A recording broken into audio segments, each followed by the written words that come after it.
বিসমিল্লাহির রহমানির রহিম। সুপ্রিয় দর্শক মণ্ডলী, আসসালামু আলাইকুম। আমি একজন বাংলাদেশের সাধারণ নাগরিক, বলতে পারেন সচেতন নাগরিক। এই নির্বাচনের প্রাক্কালে নির্বাচন প্রচারণা নিয়ে কিছু কথা বলার প্রয়োজন বোধ করছি। আপনারা সবাই দেখছেন, বুঝতে পারছেন প্রচারণার একেবারে তুঙ্গে। প্রচারণা হবেই, এটাই স্বাভাবিক। নির্বাচন কমিশনার যে বিধি মোতাবেক করে দিয়েছে সেভাবেই হোক, এটাই আমরা চাই। একজন আরেকজনের সাথে প্রতিহিংসার রাজনীতি যাতে না হয়, প্রচারণার মধ্যে যে প্রতিহিংসা যেন না ছড়ায়, সেদিকে আমাদের খেয়াল রাখতে হবে। উন্নত দেশে কে কিভাবে প্রচারণা করছে সেটা দেখে আমাদের শিখতে হবে, কারণ আমাদের দেশটা এখনো অনেক অনুন্নত রয়ে গেছে। সেই হিসেবে আমাদের মন মানসিকতাও অনুন্নত। আমরা অন্য কারো পোস্টার ছিঁড়ে ফেলি, অন্য কারো ব্যানার ছিঁড়ে ফেলি, অন্য মিছিল সামনাসামনি আসলে একটা ক্ল্যাশের সৃষ্টি হচ্ছে, প্রচারণায় একজন আরেকজনকে বাধা দিচ্ছে। এটা হওয়া উচিত না।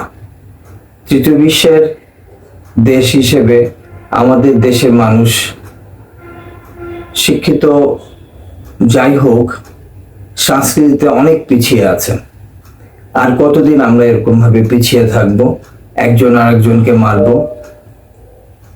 এক দেশের নাগরিক হওয়া সত্ত্বেও একজন আরেকজনের সাথে এত হিংসা, এত মারামারি, এটা একেবারেই মেনে নেওয়া যায় না। এখন প্রচারণার ভিতরে এক দল আর এক দলকে, এক পার্টি আর এক পার্টিকে হেয় প্রতিপন্ন করতে একেবারে পুরোপুরি ব্যস্ত হয়ে গেছে।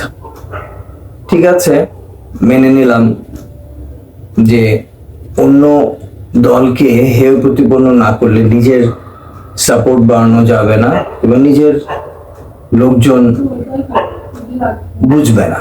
ঠিক আছে, কিন্তু এখানে মনে রাখতে হবে, অন্য কারো বাজে ব্যাপারটা তুলে ধরতে গিয়ে আমাদের কোনোভাবেই কোনো মিথ্যা প্রচারণা অথবা বানোয়াট কথা দিয়ে যেন প্রতিপক্ষকে বাজে অবস্থানে নিয়ে যাওয়ার চেষ্টা না করি বা ঘায়েল করার চেষ্টা না করি।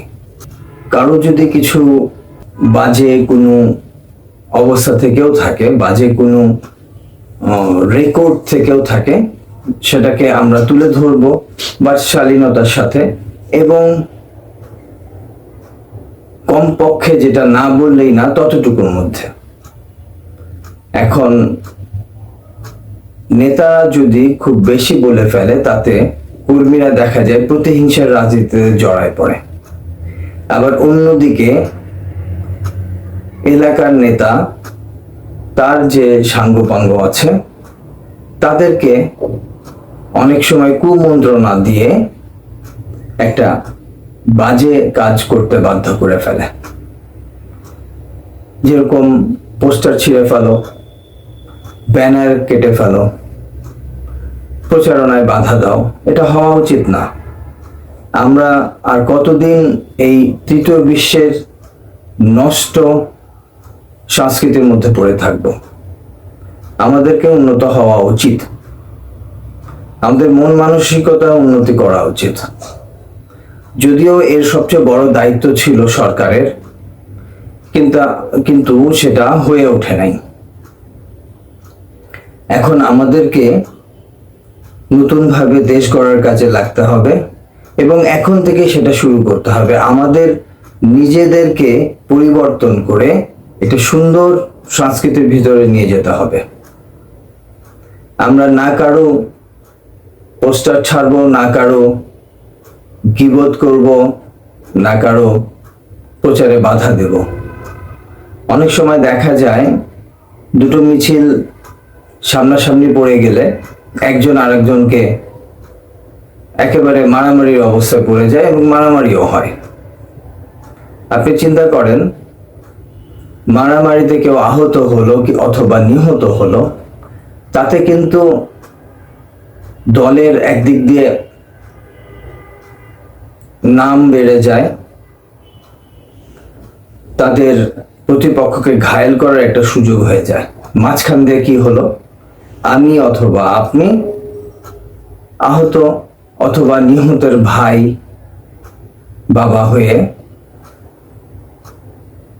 সেখানে শুধুই এককভাবে আহাজারি করলাম, আর কিছুই না। অতএব আমাদেরকে একটা সুস্থ রাজনীতির দিকে এগিয়ে যেতে হবে এবং একজন আরেকজনের মতের এবং কথা সহ্য করার মতো মন মানসিকতা থাকতে হবে। আমরা যদি আমাদের মন মানসিকতার পরিবর্তন না করতে পারি, তাহলে আমাদের দেশের পরিবর্তন হবে না, আমাদের সমাজের পরিবর্তন হবে না। আমরা আর কতদিন এই নষ্ট সংস্কৃতির মধ্যে পড়ে থাকব? চিন্তা করেন, অনেক উন্নত হয়ে গেছে দুবাই, সিঙ্গাপুর, মালয়েশিয়া। আমরাও হতে পারতো, আমরাও হব ইনশাআল্লাহ। আমাদেরকে চেষ্টা করতে হবে আন্তরিকভাবে, অন্তত পক্ষে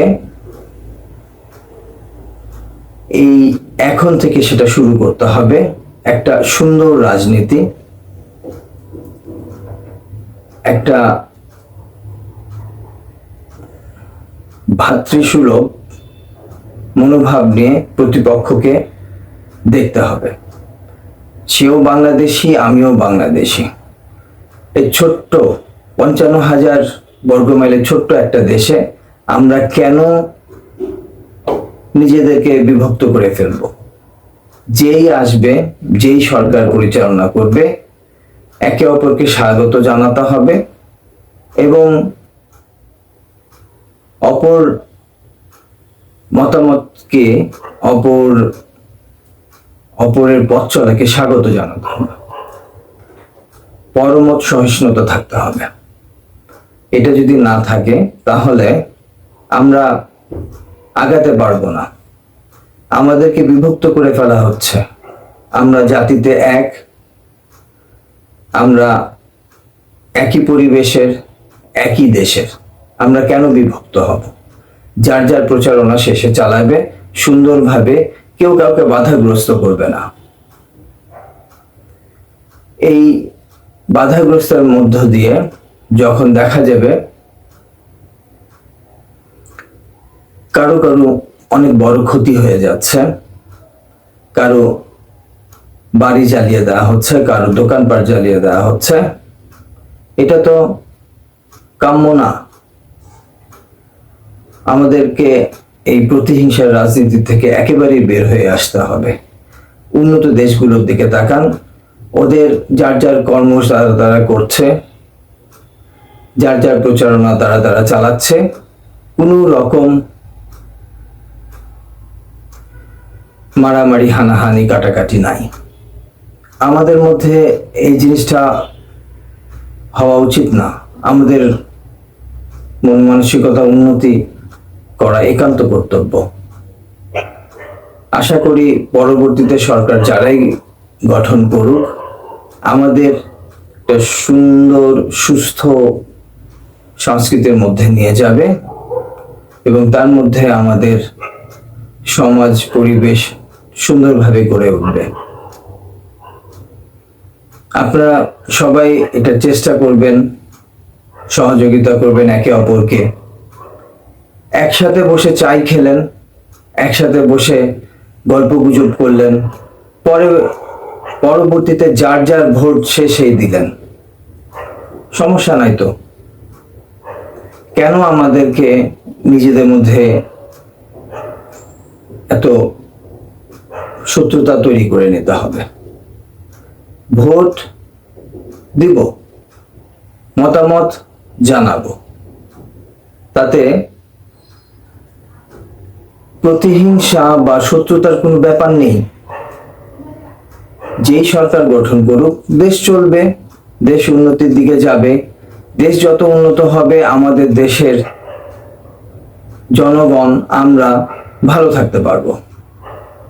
দেশের উন্নতি হলে জিনিসপত্রের দাম কমবে, জনগণের সুযোগ সুবিধা বাড়বে, জনগণের কাছে শিক্ষা, চিকিৎসা, খাদ্যদ্রব্য সবই সহজলভ্য হবে এবং ন্যায্য মূল্যে সবকিছু আমরা পাবো। তাতে বোঝা যাবে যে দেশের উন্নতি হচ্ছে। দেশের উন্নতির মূল যে ব্যাপারটা, দেশে উন্নতি হচ্ছে কিনা সেটার ব্যাপারটা আমরা বুঝতে পারবো যদি আমাদের প্রথম যে জিনিসটা, খাদ্যদ্রব্যের মূল্য লাগাম ধরতে পারবে যে। তারপর আমাদের সুচিকিৎসা, সুশিক্ষা, এগুলোর মাধ্যমে আগে আস্তে আস্তে এগিয়ে যেতাম। যাই হোক, আলোচনা আমি বেশি দীর্ঘায়িত করতে চাই না, তবে এটা সত্যি কথাই, আমাদের মন মানসিকতা, সংস্কৃতি সুন্দর এবং ভালো করার জন্য সরকারের দায়িত্ব হবে সর্বপ্রথম, তারপর প্রতিটা পরিবারের। আমি আপনি যতই শিক্ষা লাভ করি না কেন, যদি একটা খারাপ পরিবেশ, খারাপ একটা পরিবারের মধ্যে বেড়ে উঠি, আমার আপনার মধ্যে খারাপ স্বভাবগুলো আসবেই। বক্তব্য ভালো লাগলে আপনারা শেয়ার করবেন, সাবস্ক্রাইব করে রাখবেন। পরবর্তী বক্তব্য আসবে ইনশাআল্লাহ শরিয়া আইনের উপর। আসসালামু আলাইকুম।